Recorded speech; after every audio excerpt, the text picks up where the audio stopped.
toda a glória ao nome de Jesus. Amém, igreja? Marcos capítulo 16. Abra sua Bíblia lá.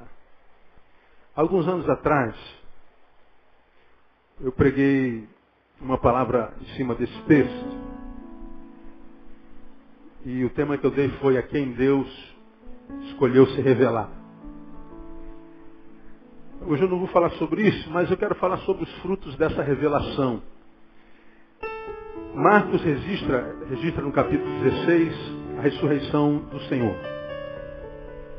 E a partir do versículo 9, está escrito aí: Jesus aparece depois de sua ressurreição. Está escrito assim, olha: ora, havendo Jesus ressurgido cedo, no primeiro dia da semana, apareceu primeiramente a quem? Leia para mim o nome dela. E qual é a característica que esse texto dá de Maria Madalena? Leia o restante para mim. Da qual ele tinha expulsado o quê? Quantos demônios? 7.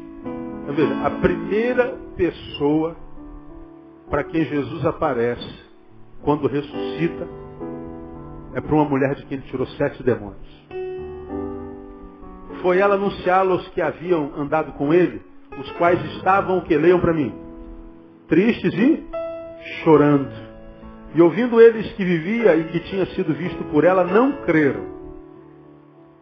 Depois disso, manifestou-se sob outra forma 2 deles que iam de caminho para o campo, os quais foram anunciá-lo aos outros, mas nem a estes deram crédito. Então você vai lembrar disso que eu preguei. Jesus é Messias, vence a morte, ressuscita. E a primeira pessoa para quem ele aparece é uma ex-endemoniada. Depois que ele aparece como endemoniada, a notícia da sua ressurreição, chega para alguns que estavam com eles, e a marca destes era tristeza e choro. Então ele apareceu para gente triste e gente chorosa. E essa gente triste e chorosa, depois da notícia da sua ressurreição, ainda se mostra, além de triste e chorosa, incrédula, porque não creram. Aí Jesus sai dali, aparece a 2 discípulos, aqueles do caminho de Emaús, que quando ele aparece para eles, eles chamam Jesus de mal informado. Como você é o único peregrino que não sabe o que está acontecendo aqui em Jerusalém? Tu é burro, cara. Tu lê jornal não, meu? Tem internet na sua casa não? E Jesus aparece com um cabra desse. Por último, versículo 14. Então apareceu aos 11, estando eles reclinados à mesa, e lançou-se-lhes em rosto a sua incredulidade e dureza de coração, por não haverem dado crédito aos que tinham visto já ressurgido. Então, quando eu preguei esse sermão, eu perguntei a vocês assim: se você fosse Jesus, tivesse ressuscitado, para quem você apareceria primeiro? Para essa gente aqui? Eu não apareceria para eles nunca mais, não falo mais com vocês, seus incrédulos, frouxos, chorões. Sua ex-endemoniada. Jesus escolhe gente pela lógica humana, quase que exatamente as últimas para as quais se deveria revelar. Agora, eu acho que tem uma razão pela qual Jesus se manifesta a gente assim. Ora, se Jesus se manifestou para uma mulher de que ele tirou 7 demônios, de repente você está aqui e se acha tão ruim, mas nunca tiraram tanto demônio de você. Já tiraram? Pergunta se irmão do teu lado: já tiraram tanto demônio de você assim? Um ou outro talvez, não é? Mas a maioria de nós, acho que nunca se tiraram 7 demônios, não. Então você está melhor que essa mulher aqui. Se Jesus se manifesta para uma mulher dessa, meu irmão, ele pode se manifestar para você também. Diga, irmão que está do seu lado: Jesus pode se manifestar para você, querido. Se Jesus manifestou-se para essa gente incrédula, e a Bíblia diz que sem fé é o quê? Digam para mim. Impossível agradar a Deus. E ainda assim Deus se manifestou, irmão. Quando você está fraco, você tem seus momentos de incredulidade? Tem. Mesmo assim, na sua fraqueza, Jesus pode se manifestar para você. A realidade aqui é a seguinte: nunca desista de uma revelação de Deus, porque Deus não desiste da gente jamais. Foi o que nós ministramos naquela ocasião. Eu não quero repetir o sermão, mas hoje eu queria falar sobre os frutos dessa revelação, porque quando Jesus aparece a esses, que pela lógica humana devia ser alguém diante dos quais ele devia desaparecer, mas ao contrário, ele aparece, a despeito da fraqueza, da tristeza, da incredulidade, do passado. O que Jesus na verdade está querendo dizer é que quando ele se revela na vida de alguém, não se revela porque a pessoa é boa ou porque a pessoa é má. Se revela por causa da sua graça. E toda vez que a revelação da sua graça é uma realidade na vida de alguém, é na vida de alguém que não está bem como está, mas que quer melhorar da condição na qual está. Por que Jesus se manifesta essa qualidade de gente? Porque Jesus, quando olha para mim, para você, quando olha para uma pessoa, não olha só para o que ela é no momento. Jesus olha para o que ela poderá vir a ser em outro momento depois da sua manifestação. Essa é a visão que nem sempre nós temos do próximo de nós mesmos. Nós estamos passando por um momento ruim na vida, nós estamos passando por um período negativo, nós estamos nos sentindo o último dos frouxos, nós estamos sentindo uma porcaria de gente, nós estamos sentindo um tapete, nós estamos nos sentindo fracassados, derrotados, miseráveis, pobres. E a gente então se enxerga nessa circunstância, e esse sentimento de derrota ele é tão egoísta, que ele rouba de muitos de nós a capacidade de olharmos para trás e entendermos que nós não fomos essa coisa ruim que somos hoje a vida inteira. Se a gente tivesse coragem de olhar para trás, a gente ia ver o quanto Deus abençoou a nossa história. O quanto Deus, em determinados momentos cronológicos da nossa vida, qualificou a nossa vida, que de tal forma foi qualificada que a gente, se pudesse, viveria 300 anos. Nós não fomos isso que somos hoje, alguns de nós. Que a gente, quem sabe, odeia ser. Então Jesus, quando se manifesta na vida de alguém, não se manifesta porque ela está bem. Não se manifesta porque ela é imbatível. Não se manifesta porque ela é especial. Não. Jesus se manifesta a qualquer um. Independente da condição que ele esteja. Porque ele entende que quando ele se manifesta na vida de alguém, ele se manifesta não pelo que a pessoa é, mas pelo que a pessoa poderá vir a ser. Talvez você tenha entrado aqui, irmão mal, nessa noite. Você esteja aí sentado na sua casa, na internet, me ouvindo, ou ouvindo esse CD a posteriori, achando que porque está como está, Deus desistiu de você, em função de que os homens também desistiram de você. Eu começo a palavra dessa noite dizendo para você, senhora, esteja você como você estiver. Para Deus você continua filho. E Ele, como pai, não desiste de um filho jamais. Você pode dizer glória a Deus, amado? Diga, irmão, que está ao seu lado assim, ó, o fato de você não estar bem não te tira a filiação. Diga para ele aí, você continua filho. Diga assim, eu sou filho. Diga assim, não existe ex-filho. Pois é, ex-marido, ex-mulher existe, ex-filho não, irmão. Você pode estar no fundo do poço. O nosso Deus, até de fundo de poço, é Deus no nome de Jesus. Eu adoro esse negócio, né? Eu louvo a Deus porque Ele é um Deus, é o único que foi humano como a gente. E sabe quando a gente é humano de forma errada, quando a gente está mal. E Ele não nos lança isso no rosto, né? Ele continua sendo Deus. Agora, quando Ele se manifesta aos seus, se manifesta na visão de que nós podemos ser melhor do que somos. Portanto, essa revelação gera fé. Fé. É o que está escrito aqui. Jesus, quando aparece por eles, lá por último, no 14, apareceu aos 11, estando eles reclinados à mesa, e lançou-lhes em rosto a sua incredulidade e dureza de coração, por não haverem dado crédito aos que tinham visto já ressurgidos. Jesus não olha para a mulher e diz, você é uma endemoniada, ou ex. Jesus não joga o passado da vida de ninguém na cara de ninguém. A única coisa a qual Jesus se refere é da incredulidade. Vocês não deviam ser incrédulos como são. Vocês não deviam se entregar às circunstâncias como se entregaram. Que circunstâncias eram aquelas? A morte de Jesus e a incapacidade de esperar 3 dias da promessa. Porque tudo aconteceu entre a morte e a ressurreição. Ele prometeu que ressuscitaria, mas eles perderam a capacidade de esperar a promessa. E aí perdem a fé perdem a alegria, prevalece o choro, prevalece o medo, prevalece a tristeza. E Jesus vem dizer assim, o problema de vocês não é o fato de eu ter morrido ou não, é o fato de terem perdido a fé. Vocês podem perder tudo, menos a fé. Aí Jesus se revela e gera fé no coração dos discípulos. E no 15 ele diz assim, e disse-lhes, ide por todo o mundo e pregai o evangelho a toda criatura. Quem crer e for batizado será salvo, mas quem não crer será condenado. E ele então fala dos frutos dessa fé. E estes sinais acompanharão aos que crerem. Em meu nome expulsarão demônios. Repitam comigo, expulsarão demônios. Falarão novas línguas, repitam. Pegarão em serpentes. Se beberem alguma coisa mortífera, não lhes fará dano algum. Porão a mão sobre os enfermos, e esses serão curados. Agora, por último, repito, estes sinais acompanharão os que crerem.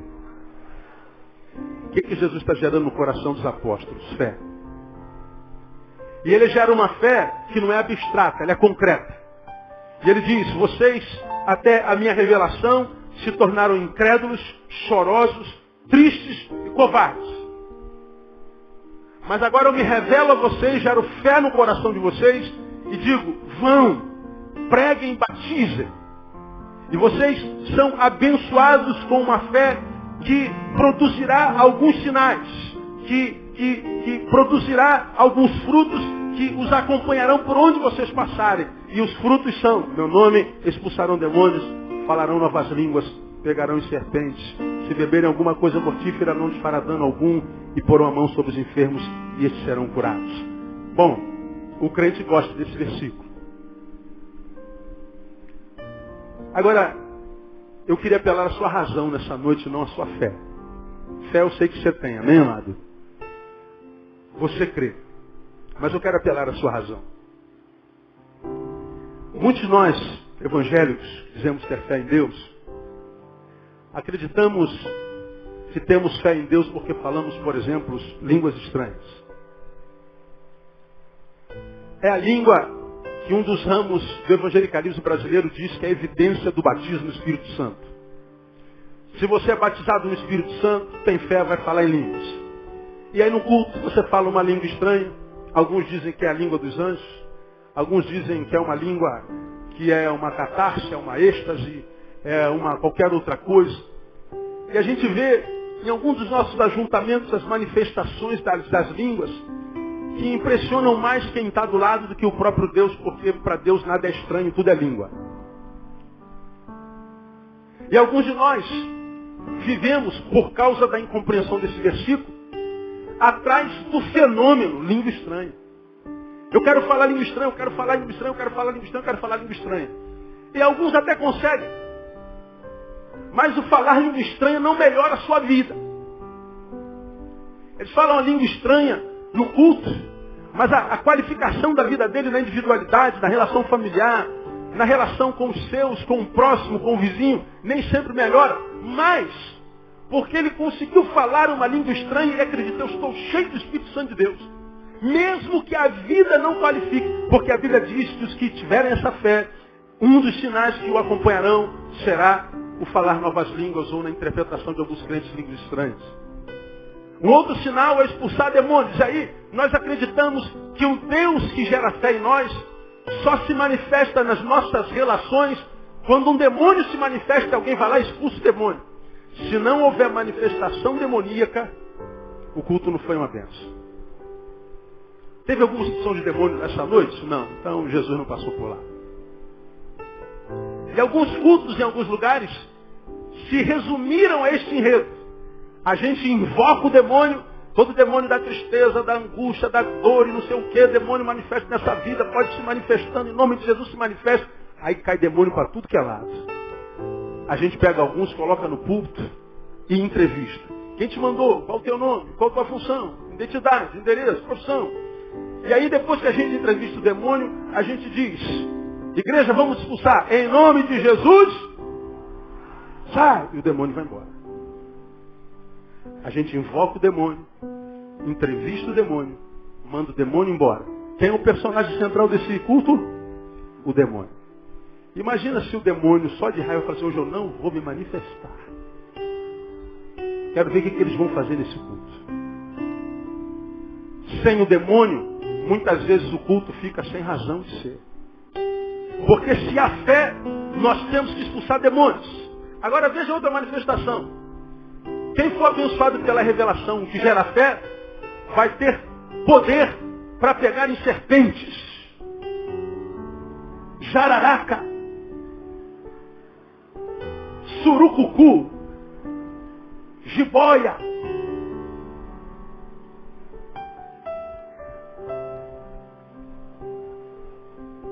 Quem quer o dom de pegar em serpente aí? Ninguém quer. Agora pensa comigo, Deus, o que eu vou fazer com um dom desse? Para que eu vou querer pegar em cobra?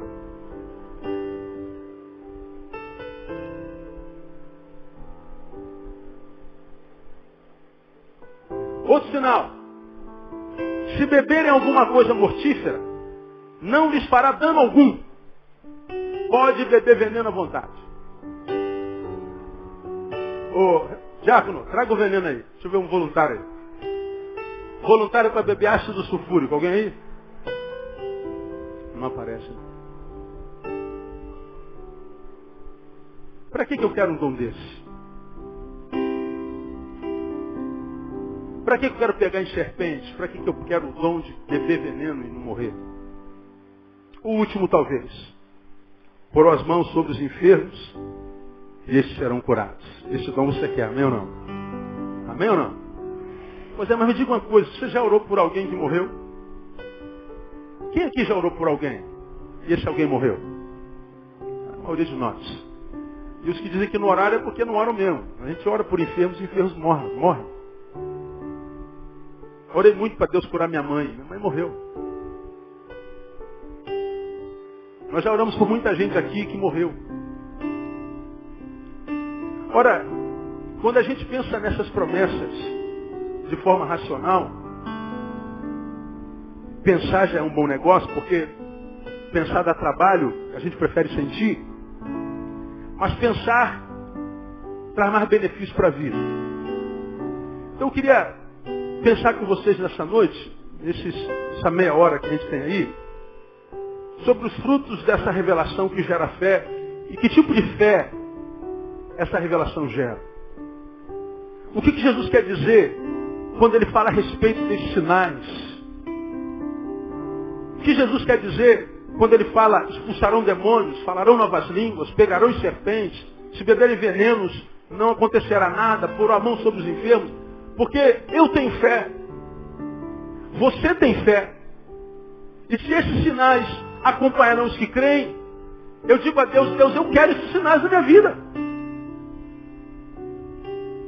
Eu quero tomar veneno e não morrer.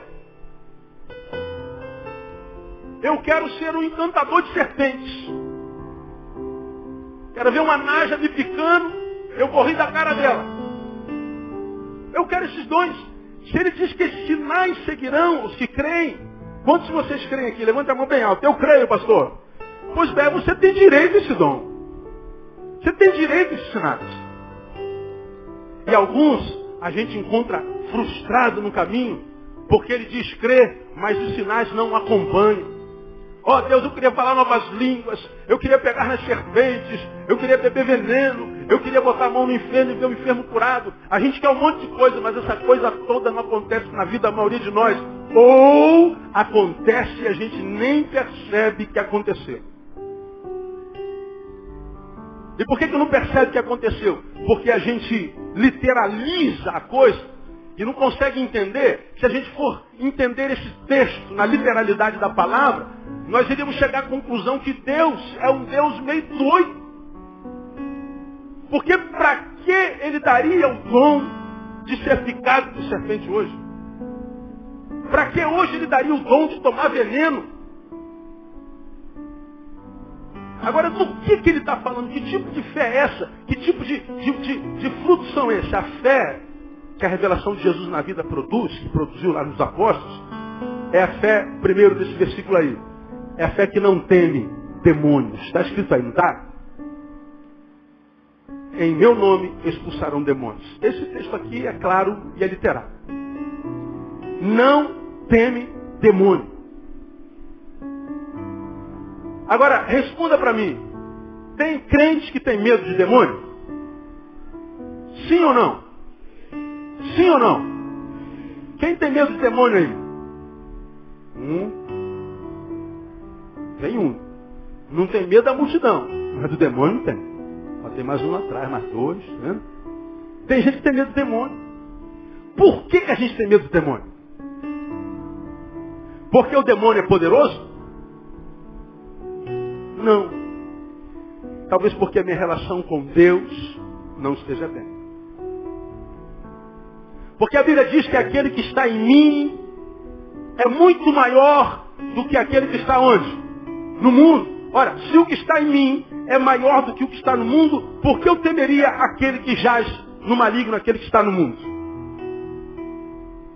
Por que nós temos medo de demônio? Porque nós vemos em tantos lugares demônios se manifestando em casas, trabalhos, ruas, e a gente vê crentes correndo, fugindo, e muitas vezes indo para a igreja para chamar o pastor para expulsar o demônio daquela pessoa. Pessoas que veem o diabo trabalhando claramente na família, maridos. Como eu já vi isso aqui acontecer, irmãos. A mulher se levanta numa discussão e a gente vê que não é a nossa mulher que está falando. Você está discutindo com a sua mulher e a sua mulher abre a boca para dizer uma coisa e você sabe que não foi ela. Ou o seu marido disse uma coisa no auge daquela discussão. Se você diz, meu marido nunca diria uma coisa dessa. Você sabe que não foi ele. Ou seu filho, ou um amigo, que foi usado por um demônio, pelo diabo, para machucar você, para ferir, para desconstruir, quem sabe algo que Deus tinha planejado para você desde sempre. E ao invés da gente confrontar esse demônio, a gente se cala por medo, a gente se silencia por covardia, ou a gente foge por temor. O que Deus está falando? Que a fé que Ele gera em nós é uma fé que não teme demônio. Se Ele gera uma fé que não teme demônio, é porque Deus, em Jesus, prefigura a ideia e a possibilidade de que demônios nos confrontam. De que demônios sejam uma realidade ao nosso redor. É por isso que vem a palavra e diz, sujeitai-vos, pois, a Deus. O que mais? Resistir ao diabo. O que ele faz? Ele foge. Ora, por que eu resisto ao diabo? Porque o diabo insiste contra mim. A Bíblia diz que o diabo, o nosso adversário, ou o vosso adversário, anda rugindo como um leão ao nosso derredor, buscando a quem possa o quê? Tragar. Lembra, eu preguei sobre isso alguns dias atrás? Pega você fumante seu cigarro, você está dando um trago no cigarro. Cada vez que você dá um trago no cigarro, teu cigarro que tem 20 centímetros, alguma coisa parecida, ele diminui. Mais um trago, diminui. Mais um trago no cigarro, ele diminui. E à medida que você vai tragando, o cigarro vai sumindo, até virar uma guimba. E quando o cigarro vira uma guimba, o que você faz com essa guimba, irmão fumante? Você joga fora. Entendeu, né? Pois é. Alguns não entenderam nada, né? Hein? O que foi? O que foi, irmão? O que ele disse? Você vê como é que é a coisa. Então, quando a Bíblia diz que o diabo, vosso adversário, anda ao redor buscando quem possa tragar, ele está falando de ir tirando a sua vida devagarinho. De ir te matando devagarinho. Como eu já disse aqui, o diabo, ele mata sem tirar a existência. Ele vai roubando você de você. Ele vai roubando a tua alegria, a tua paz. A tua vida vai fugindo, como eu preguei de manhã, como um pneu furado no qual o prego ainda está lá. Ele não esvazia de uma hora para outra. Ele vai esvaziando devagarinho. O diabo vai tragando. Então ele está dizendo que a realidade demoníaca, a realidade do mundo das trevas ao nosso redor é uma verdade. Mas quando ele se manifesta na nossa vida e gera fé, ele está dizendo uma das marcas dessa fé é a possibilidade de confrontar qualquer demônio. E isso se cumpriu na vida dos discípulos. Você quer ver uma coisa muito interessante? Passe um pouquinho a sua Bíblia, vamos para Lucas capítulo 9. Marca aí que a gente vai voltar. Lucas 9. A palavra de hoje é uma palavra de ensino. Lucas capítulo 9, versículo 1. Olha lá. Reunindo os 12, deu-lhes poder e autoridade sobre quem? Leia para mim. Quantos demônios? Todos os demônios. E para curarem doenças. Essa autoridade que Jesus dá para os seus, não é para expulsar ou derrotar alguns demônios, irmão. Se você é de Deus e uma obra do Espírito Santo está plantada dentro de você pela fé e pela graça de Jesus, e a fé foi brotada ou gerada dentro do teu coração, você tem um poder maior do que o poder de todos os demônios juntos. Se há uma obra maligna contra a sua vida, o único sentimento que não deveria tomar o seu coração era o medo. Por que eu estou ministrando essa palavra hoje, irmãos? Porque eu encontrei com alguém essa semana que está em depressão por causa de uma informação. Alguém me pediu, pastor, só precisa visitar fulana de tal urgente. Ela está falando de morte o tempo inteiro. Ela está tomada pelo medo, ela está com síndrome de pânico. Você sabe que nós somos uma sociedade automedicamentosa. A gente sabe todo tipo de remédio para todo tipo de doença. E a gente vai, dado aos nossos sintomas, nos autodiagnosticando.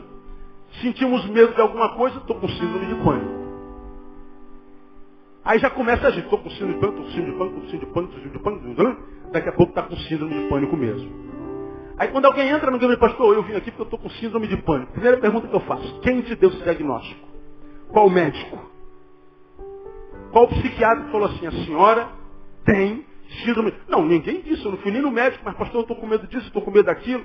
Mas você é médica? Não, então você não pode só diagnosticar. Aí essa mulher estava com a síndrome de pânico. Aspas. Como falaram da emergência e da gravidade, eu fui até lá. Sentamos um pouquinho, oramos, aquele quarto em penumbra, meia luz, talvez uma lâmpada de 15 watts. Eu não sei por que trocou aquela lâmpada tão fraca que não faz mal para a vista. Eu não sei o que aconteceu lá. Aí a gente senta, conversa um pouquinho, eu pergunto, irmã, o que a senhora acha que desencadeou esse pânico que a senhora tem? Essa incapacidade de continuar celebrando a vida? Foi quando ela falou, pastor, eu soube, no meu trabalho, que uma colega de trabalho fez uma macumba para eu morrer. Porque ela disse que ia tomar o meu lugar no emprego de qualquer jeito. Então, pastor, desde que eu soube que ela fez uma macumba para mim, que ela fez um trabalho para eu morrer, eu comecei a adoecer. E antes da senhora saber disso? Não, antes de eu saber disso, eu estava bem. Engraçado, irmão. Mas a macumba tinha sido feita antes. Não, eu soube que a macumba já tinha uns 3 meses.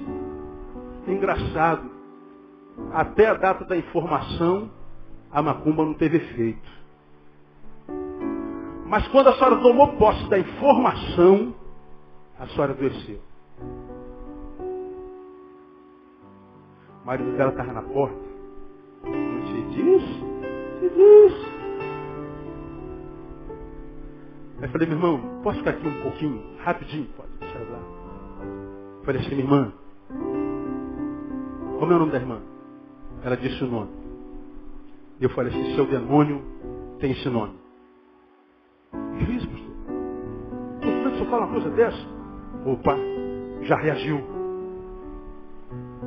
Já veio discordância com a minha palavra, já veio resposta psicológica. Ela já levantou da cama. Como é que o senhor está dizendo que o demônio chama pelo nome? Pois é. Porque até a hora da informação a senhora estava bem, depois da informação a senhora ficou mal, o que fez mal foi a informação. Seu demônio é o medo. Eu comecei a ler a palavra para ela, e nesse versículo, Deus nos deu poder e autoridade sobre todos os demônios. Eu falei para ela, minha irmã, sua colega de trabalho, que colega não tem nada, pode botar o seu nome em todas as esquinas do Brasil, que ela vai perder tempo rodando para botar o teu nome lá. Porque o que está em você é maior do que aquele que está no mundo. Mas pastor, você acha que eu não acho não, irmão, tenho certeza. Mas vou botar a mão na boca. Bota na boca do sapo, na boca do jacaré, na boca da coruja, bota na boca de quem quiser. Irmão, nós somos abençoados por uma boca muito maior. Aquele que diz que não só de pão vive o homem, mas de toda a palavra que sai da boca de Deus. E a palavra de Deus sobre a tua vida é de vitória. Escuta, No dia seguinte ela estava de pé. No dia seguinte ela estava de pé. Aí você fala, pastor Leão é milagreiro. Não tem nada de milagreiro. O problema dela era a postura. Era no que ela cria. Era no tipo de fé que ela nutria em si. Então muitas vezes, irmãos, nós estamos em campanha de libertação. Nós estamos buscando a oração dos superpoderosos, dos pastores ungidão. Quando a gente não precisava buscar pastor nenhum. Porque o mesmo poder que está no pastor ungidão está na ovelha ungidinha. Todos nós somos ungidos pela mesma unção, irmão. Fomos batizados no mesmo Espírito. De modo que, se você tem essa fé, você tem poder contra todos os demônios. É o que Jesus está dizendo aí. Aí, quando você ouve essa promessa de Jesus para a vida dos apóstolos, você vai, passa mais uma paginazinha no capítulo 10, versículo 17. Nós vemos o seguinte, olha lá que coisa interessante. Voltaram depois dos 70 com alegria, dizendo, o que eles disseram? Senhor, em teu nome, até os demônios se nos submetem. Aleluia! Deixa eu dizer uma coisa para você, irmão. Demônio não é problema para quem tem o Espírito Santo de Deus dentro de si. Quando você souber que sobre a sua vida existe uma palavra maldita, quando você souber que sobre a tua vida existe um trabalho de trevas, nunca se esqueça que você está debaixo da luz. Engraçado, o Alexandre apagou as luzes aqui. Eu não sei. Aqui só apaga a luz, Alexandre, é isso mesmo? Ou se eu apagar, desligo o som, desligo tudo? Não, só a luz. Né? Pois bem, então o sangue de Jesus tem poder. Vamos lá. Olha aqui. As trevas vão tomando lugar. Tudo virou trevas. Isso é o que o demônio faz com a nossa vida. Agora, veja, irmão, quando a luz chega, o que acontece com as trevas? Elas imediatamente cedem espaço. Imediatamente.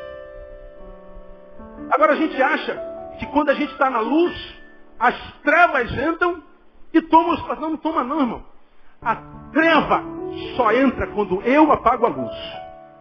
Agora, se a luz de Deus, enquanto informação e verdade e vida, flui e reluz dentro de mim, o diabo vai tentar. Mas eu vou estar resistindo com a luz. E toda vez que eu resisto o diabo, a palavra promete. Ele foge de você no nome de Jesus. Deixa eu dizer uma coisa para você. Você não precisa ter medo do demônio. O demônio precisa ter medo de você. Diga sempre para o irmão que está do seu lado. Meu irmão, você é muito maior. Pode falar para ele aí. Você é muito maior. Muito maior. Na década de 90, você tem uma ideia? De 92 a 97, eu batizei 11 pessoas aqui nesse lugar. 97, Deus renova a minha vida, me tira de ser um pastor institucional, me faz um pastor do reino. É como eu entendo. Eu não pecava por não conhecer as Escrituras, mas eu pecava por não conhecer o poder de Deus. 97, Deus renova a minha vida, de 97 a 99, a gente batiza quase 700 pessoas. Aí a gente sai daquele templozinho pequenininho e vem para esse tabernáculo grande. E o número de conversão foi uma coisa de louco. Tinha centros de macumba aqui ao nosso redor que fecharam. Pai e mãe de santos se converteram. Você se lembra disso, você que é antigo aqui da década de 90? E chegou uma notícia a mim pelo telefone que todos os que trabalhavam com magia negra nessa região estavam se reunindo para poder fazer uma mandinga contra mim, porque todo mundo estava se convertendo nessa maldita dessa igreja. E me ligaram me ameaçando, nós estamos fazendo a mandinga contra você, sua vida vai secar. Eu falei, ó meu filho, você pode tentar quando você quiser. Nós vamos fazer, pode matar todos os animais do mundo. Porque um cordeiro já foi morto. Eu disse para ele o seguinte, olha, um cordeiro foi morto. E você pode derramar o sangue de quantos bichos você quiser. Porque o sangue do cordeiro já me lavou. Irmão, isso tem décadas. Eu estou de pé, são e salvo. Você não precisa temer o diabo. Você não precisa temer o demônio. E eu sei que Deus trouxe alguém aqui para ouvir esse negócio. Aquela mulher, ela adoeceu não por causa da ação do diabo, mas por causa da informação. E da forma como lidou com essa informação, como lidou com essa informação. Então muitas vezes não é o diabo agindo em nós, mas a nossa própria ação que é equivocada. Esse texto está dizendo que quando o Senhor se revela, ele gera uma fé que não teme demônios. Não temas. Você é maior. Uma outra marca. Diz que essa fé que ele gera em nós é uma fé que se comunica. Falarão novas línguas. Novas línguas. Aí aqui a gente imagina que essa língua é aquela língua de 1 Coríntios capítulo 14. Que diz que quem fala em língua, fala a Deus e não os homens, ninguém o entende. Mas aqui diz que falarão novas línguas e a ordem é ide e pregai. Ora, portanto, como sugere o original lá no grego, a palavra aqui é dialectos. Não é glossolalia, como da intervenção do Espírito lá em 1 Coríntios capítulo 14. Aqui é dialectos. Quando ele fala que pela fé gerada em nós vamos falar novas línguas, ele está dizendo que esta fé é uma fé comunicativa. Essa fé é uma fé que se doa ao relacionamento. Essa fé é uma fé que te conduz ao encontro e não ao isolacionismo. Essa fé é uma fé que te destempliza e não te traz para o templo tão somente. Essa fé é uma fé que não te transforma no alienado, mas no inserido. Por que eu preciso falar novas línguas? Por que ele fala de língua no plural? Porque eu não posso me relacionar só com quem fala meu idioma. Eu não estou falando do idioma português. Eu estou falando do dialeto das tribos. Ora, quando a gente está enquanto motociclista no meio dos motociclistas, ali é uma língua. Agora vai para a tribo dos surfistas.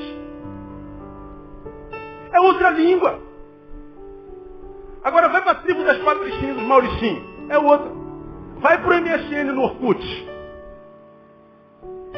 Onde o não vira profeta. Não.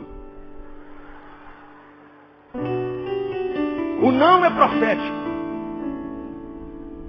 Aí você entra lá no Orkut da sua filha, você entra lá no MSN da sua filha, eles estão falando um português que não é esse que a gente aprende na escola. São códigos. São outras línguas. O que Deus está falando? Que quando nós fôssemos batizados por essa fé nos tornaria pessoas sagazes, pessoas que falariam muitas línguas. E eu acho que nunca foi tão importante falar outras línguas como agora. Eu sou pai de adolescente, irmão. 2. Já preguei sobre isso aqui, às vezes, não agora, que já estão mais madurinhas, mas no início, na pré-adolescência, a gente via nossas filhas conversando, a gente ficava fingindo que não estava vendo, elas estavam as duas sentadas no quarto conversando, de repente namorado, de briga na igreja, briga no trabalho, e a gente, o pai e a mãe, ligado, fingindo que está conversando, mas ouvido assim, ó, aguçado, para ver se estão envolvidos em alguma parada errada, mas elas falavam em código. Mas você está entendendo alguma coisa? Não estou entendendo nada. Mas elas se entendiam perfeitamente. Nessa fase pré-adolescente, que nossos filhos mudam tanto, cara. Que a gente fala assim, meu Deus, saiu de mim mesmo essa coisa. Muda tanto. Você tem que chegar perto e falar, muito prazer, sou seu pai, lembra de mim? É complicado. De modo que falar línguas é uma necessidade. Falar língua nada mais é do que a capacidade de inserção. Dependendo da empresa onde você vai fazer uma entrevista, você tem que descobrir qual é a língua que se fala naquela empresa. Você tem que saber qual a roupa com a qual você se veste. Você tem que saber quais são os valores daquele grupo empresarial. Você tem que aprender a falar a língua dele. Esse texto está dizendo que quando a fé de Jesus é implantada em nós, tudo que nós não somos é alienados. Tudo que nós não somos é desqualificado. Nós vamos ficar antenados com a nossa geração. Nós vamos aprender a falar a língua do velho, mas a língua do adolescente também. Nós vamos saber a língua dos tradicionais e até dos pentecostais ou dos neopentecostais. Nós vamos saber falar todas as línguas. Isso é inserção. Agora não. A gente pega os crentes que vem para a igreja e entra em depressão porque não fala língua estranha no culto. Todo mundo fala língua estranha. Olha lá, pastor, falando língua estranha. Olha que coisa bonita como é que ele fala língua estranha. E alguns falam a mesma língua estranha a vida inteira. É a mesma língua. Senta perto dele, ouve 3 vezes, tu decora o que ele fala há 20 anos. Estou falando que o dom de línguas não existe? É isso que eu estou falando? Não. Eu estou te falando que você não precisa ser performático. E aí às vezes você é um excelente crente, traz gente à beça para Jesus. Você é alguém que tem um ouvido misericordioso, estende a mão. Você é alguém que doa uma palavra, você é alguém que empresta o colo. Você é alguém que divide a bênção que Deus te dá enquanto coisas e compartilha. Mas você está em depressão porque no culto não fala língua estranha. Como se falarão novas línguas fosse de fato essa língua que é na verdade um dom doméstico. É eu e Deus, Deus e eu. Se ele vem a público ele tinha que ser interpretado. Mas não acontece nas igrejas, né? Cada um fala o que quer e nada de interpretação. Tudo errado. Agora, nesse contexto falarão novos dialectos, ou seja, é a capacidade de inserção. Se você tem fé, não precisa ser um crente alienado. Você pode ser de Deus onde você estiver, em qualquer canto desse planeta, desse mundo. Porque você vai aprender a falar aquela língua no nome de Jesus. Ah, pastor, Deus me trouxe aqui para essa cidade, eu não entendo nada dessa gente, irmão. Você tem fé? Tem. Deus vai fazer você se apaixonar por aquele lugar. Acredito que tem gente aqui que esteja indo embora, está indo em transferência. Alguém que está me ouvindo lá, que está numa terra estranha. Fala assim, pastor, eu não gosto desse lugar, eu não me adapto a esse lugar. Eu odeio esse lugar, eu quero voltar para onde eu estava. Pastor, eu vou morrer nesse lugar. Escuta, irmão. Deus te deu o dom de línguas. E você vai aprender a falar a língua desse lugar no nome de Jesus. E você vai ser uma bênção onde quer que Deus plante você. Dá uma catucada no teu irmão e fala assim, essa palavra é para você, irmão. Bênção onde quer que você esteja. Aleluia. Olha a outra marca. É a da cobra. Olha a da cobra aí, ó. Pegarão em serpentes.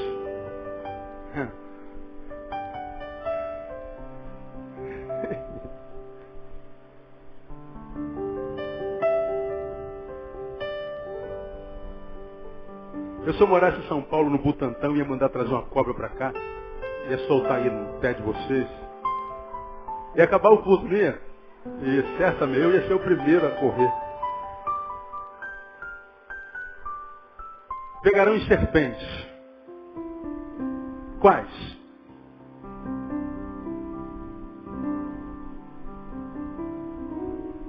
Volta um pouquinho para Mateus capítulo 23.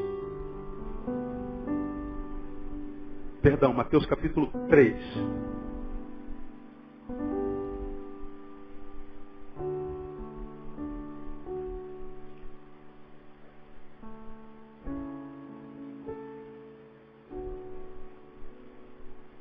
Você já abriu, amém? A pregação de João Batista. 7. Mas vendo ele muitos dos fariseus e dos saduceus que vinham ao seu batismo, disse-lhes, o que ele disse? Lê para mim. Raça de víboras. Quem vos ensinou a fugir da ira vindoura? Raça de víboras. Quando você vai a Mateus capítulo 23, você vê Jesus chamando os fariseus de raça de também de víboras, serpentes. Aí você fala assim, por que raça de víboras? Na verdade ele está dizendo, vocês são uma raça de serpentes. O veneno que sai da boca de vocês é mortal. Jesus usa essa colocação, víboras, para o religioso. E mais adiante, para os apóstolos que estavam com ele e o ouviam chamar os fariseus, que eram os deuses da religião, eram os papas da religião, eram os sacerdotes da sociedade, respeitados como quem fosse representante de Deus no universo e na terra. Vem Jesus, o Messias, e diz, vocês podem ser babados e temidos pelos homens, mas eu chamo vocês de raça de víboras. Por que raça de víboras? Porque a religião tem o poder de deformar o ser humano, de envenenar de tal forma que faz com que o foco do seu amor saia do próximo, que é para onde ele deve ser direcionado segundo Jesus, e vá para a religião. De tal forma desviamos o foco do nosso amor do próximo para a religião, que em nome da religião matamos o próximo.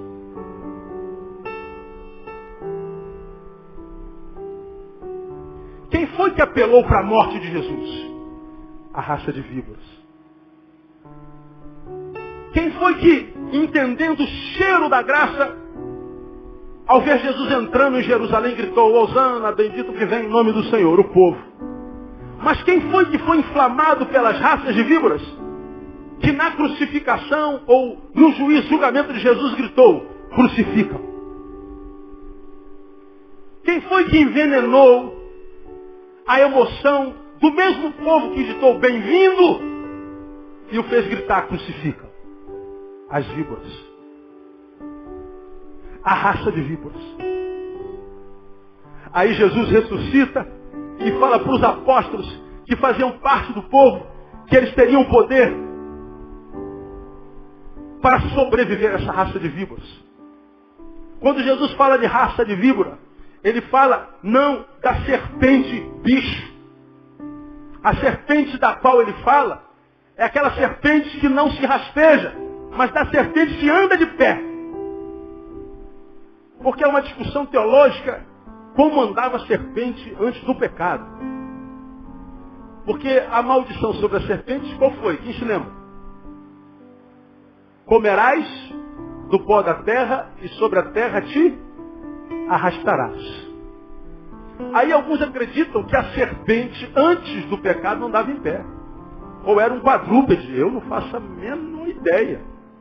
Nem me interessa. A serpente só começou a se arrastar por causa da maldição. Pois bem, a serpente da qual Jesus fala aqui, ela não se arrasta, ela anda de pé igual a gente. Ela é bípede. Agora tem a língua ferina. Tem a língua maldita. E a Bíblia fala o que a respeito da língua? Que a vida e a morte estão aonde? No poder da língua. Agora, o que vem da língua dos religiosos? Geralmente morte, dificilmente vida. Quando você pega um homem desse do Islã, que enche o seu corpo de bomba, entra dentro de um ônibus, explode o ônibus, ele faz isso em nome da sua fé. Ele faz isso pensando num paraíso com 90 virgens. A questão é religiosa, sexual. A questão é o prazer. Agora, em busca do prazer prometido pela religião, você vira só um detalhe. E eu mato você. Quando esse texto é liberado da boca de Jesus, que diz que eu vou pegar em serpentes, que eu vou encarar serpentes, que eu não vou adoecer diante da serpente, ele está falando das mesmas serpentes que adoeceram o povo e fizeram com que matasse. Quantos de nós somos adoecidos pela religiosidade? Somos adoecidos por maus relacionamentos. Somos influenciados por gente que tem veneno na boca. A gente estava se arrumando, estava dando... Como é o nome daquele programa? Famílias. Troca de famílias. Troca de famílias. Eu estava me arrumando no meu quarto, estava vendo troca de famílias. Uma hippie que trocou de lugar com uma empresária. Quem viu aí? Quase todo mundo viu. O marido da empresária é executivo. Sério. Terno e gravata. Depois de 5 dias com a hippie, viu a sociedade alternativa, deu uma festa em casa, cara, o empresário soltou a franga. O homem dançou a noite toda, tal, e bebeu, e contou piada. A família toda ao redor, vendo o executivo no meio do salão, dançando, sambando. E todo, meu Deus, o que aconteceu com ele? Simples. Se relacionou com uma pessoa diferente. A hippie mudou o executivo. Mas a empresária foi para a casa dos hippies. A empresária tem filhas e disse, olha, uma filha minha nunca vai colocar uma tatuagem. A empresária voltou para casa com o quê? Com uma tatuagem no pé. Agora, o que mudou a empresária? O convívio com os hippies. como você tem ouvido em algum lugar, nós somos o resultado dos nossos encontros. Nós somos o resultado dos nossos relacionamentos. Vovó dizia, diga-me com quem tu andas, que eu digo quem és. A palavra diz as más companhias corrompem com os costumes. Vovó dizia, quem se mistura com porcos, farelo come. Mas esse texto está dizendo que quando o assunto é espiritual, você pode se relacionar até com quem tem veneno na língua. Ele está dizendo, você tem poder para não adoecer com esse veneno no nome de Jesus. A gente pode andar no mundo e na igreja sem adoecer, se a gente tem essa fé. Quantos você conhece que já conheceram Jesus e a vida piorou? Gente que conheceu Jesus e ficou feio, ficou antipático, antissocial, anti-intelectual, anti-festivo. Gente que diz que veio para Deus, mas Deus não melhorou a sua vida, piorou. Por quê? Porque quem sabe a fé não é a fé que é plantada e gerada quando Jesus se revela na vida de alguém. Encara serpentes e não teme venenos. Por último,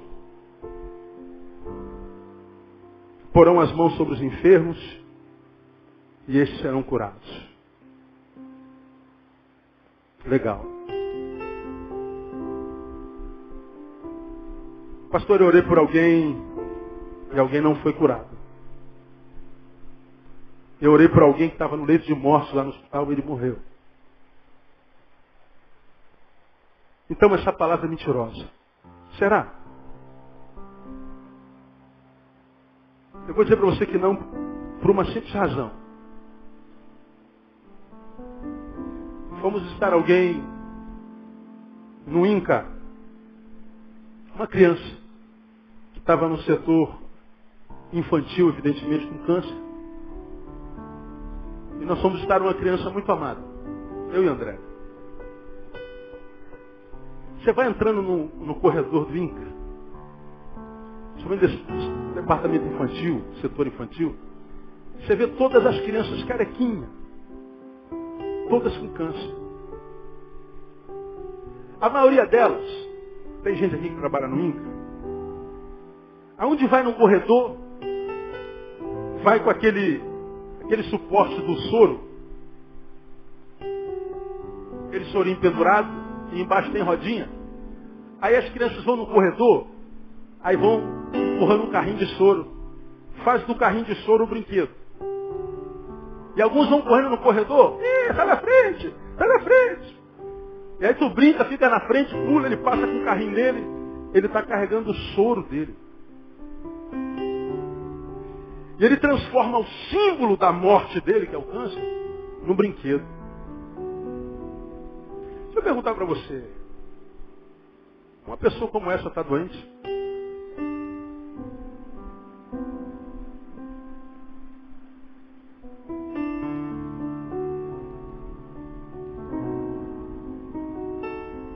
Ao passo que eu me encontro com gente que a unha encravou. Ah, pastor, eu fiz essa unha ontem, pastor. Olha, meu Deus. Minha unha está tão bonita, pastor. Que Deus permitiu, pastor, que a minha unha quebrada, eu quero morrer, pastor. Essa pessoa está doente?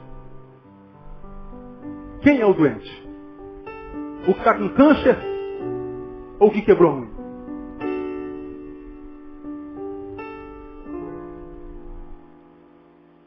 De que doença ele fala aqui? Será que é da biológica mesmo? Se eu perguntar para você, Deus tem poder para curar enfermidade biológica, sim ou não?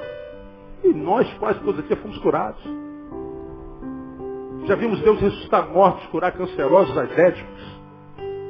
Já vimos Deus tirar do monturo o defunto. Agora nós temos um monte de exemplos na Bíblia que Deus não curou. Timóteo, quando tu beberes água, não bebe mais essa água pura, bebe com vinho. A água era muito salobra naquele tempo. O vinho adocicava a água salobra. E por que você não pode beber água mais pura, mas com um pouco de vinho? Por causa das suas frequentes enfermidades. Ora, Paulo tinha uma sombra que curava. Paulo tinha peças de roupa que encostava nos outros, curava. Mas Timóteo ficou doente. Trófimo, deixei doente em Mileto.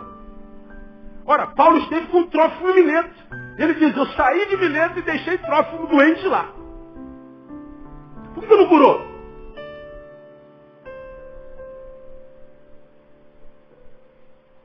Porque quando a Bíblia fala de doença em si, embora esteja englobado a doença biológica e física, ele está falando não dessa doença que a ciência pode curar, mas daquela doença que se chegar naquele lugar ninguém pode curar. Ele está falando da enfermidade da alma.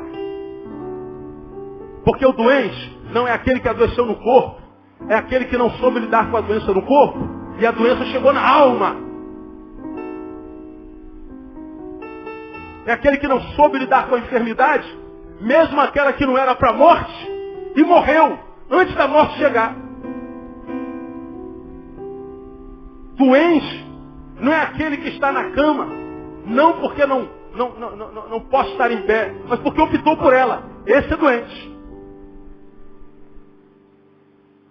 Então quando a gente fala que a gente tem poder para curar os enfermos, entre esses enfermos estamos nós. O que Jesus está querendo falar para nós é o seguinte: você pode passar por qualquer tipo de enfermidade, física, biológica, emocional. Se acreditar, se você tem a fé que eu gerei no teu coração, você vai vencer essa enfermidade, mesmo que continue doente. Quem tem entendimento, entenda. Porque muitos de nós já passamos por essa experiência, se não muitos de nós, quase todos nós, ou alguns de nós, quem sabe, soubemos de alguém que estava enfermo no hospital, soubemos que está com câncer, está com uma doença grave, e a gente, com muito boa extensão cristã, a gente vai para o hospital para consolar o enfermo. E a gente vai para consolar, sai de lá como? Consolado. Quem já viveu essa experiência, irmão? Foi para abençoar o enfermo, saiu de lá abençoado. Levanta a mão bem alta. Pois é. Aí você fala assim, meu Deus, essa pessoa... A senhora sabe qual doença que a senhora tem? Sei. Qual é a sua doença? Câncer. A senhora tem noção do que é o câncer? Tem. E vou dizer mais, o médico falou que eu tenho 3 meses de vida. Ainda faz uma piada, 3 meses é melhor do que 2, né, irmão? Ah, glória a Deus, né? Aí ela vai falando da dor dela, da adversidade, e você está melhor que ela, mas está pior do que ela. Você fala assim, meu Deus, a mulher está com câncer, está sorrindo, eu estou com cara e estou querendo morrer. Estou querendo morrer porque o meu peso normal, pastor, é 66. Estou com 66,300. Me mata, Deus. Mas mata mesmo, Deus. Leva logo essa gorda de 66 quilos. Quem é o doente?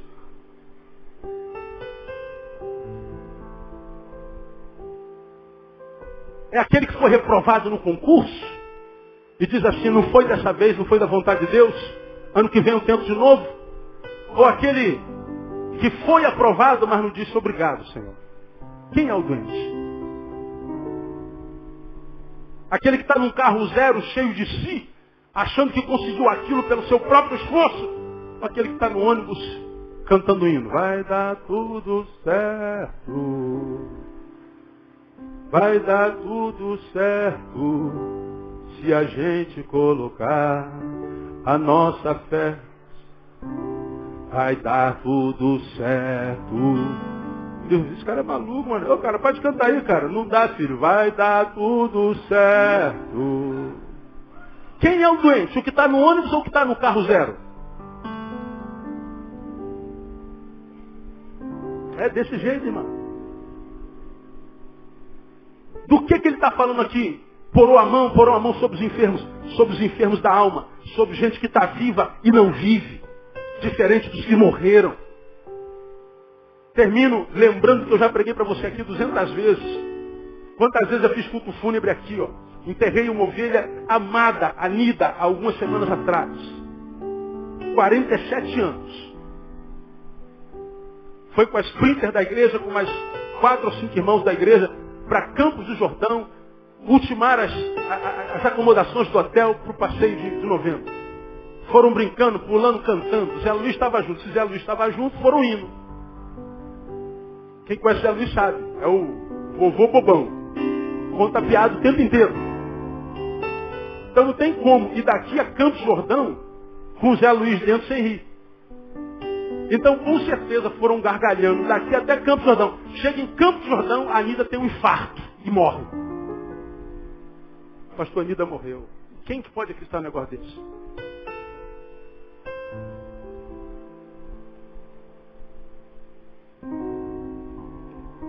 E a gente chora. A gente sofre. E aqui está o corpo diante de nós. E a gente está chorando porque fulano morreu. Quando a gente está chorando porque alguém morreu, ao mesmo tempo nós estamos chorando, não só porque ele morreu, nós estamos chorando porque ele não pode mais viver. Por que você está chorando? Porque ele não vai viver mais. Agora vamos ao pensamento lógico. Por que ele não vai viver mais? Porque ele morreu. E você está vivendo?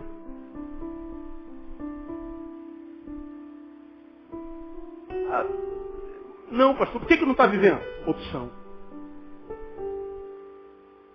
Tem gente que está vivo e não vive, se entrega por causa da enfermidade. Tem gente que está vivo e não vive com intensidade porque está solteiro, porque está 300 gramas acima do peso. Está vivo e não vive porque perdeu o emprego.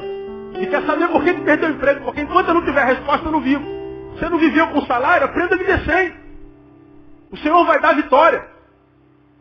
Nós choramos a morte de gente que a gente ama, porque ele não pode viver mais, mas ele não tem mais opção da vida. Nós temos e não vivemos. Quem é o doente e quem é o morto? Olha para você que está aqui nessa noite, porque se Deus liberou essa palavra, liberou para que alguém ouvisse, a sua palavra nunca volta vazia. E dá uma olhadinha se o que você passa na vida deveria mesmo ter o poder para transformar você no que você é hoje.